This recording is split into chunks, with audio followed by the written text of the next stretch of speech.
Как красиво, красиво.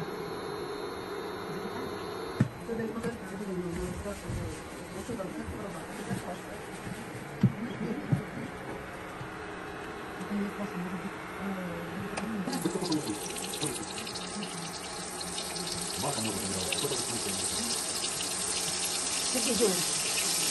Это послушай, Маш, это так красиво. Все брызги остаются на стеночках. Аромат идет.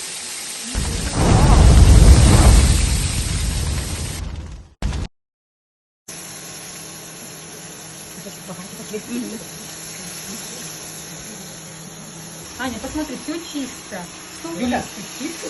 Я человек шаренный, последний сил берегу. Ну что, Аня, придется выписывать? Да вот до конца месяца я так чувствую, что я созрею. Да. У тебя уже есть там какие-то обороты. Вот еще 2 квалификации, и еще 2 ножа.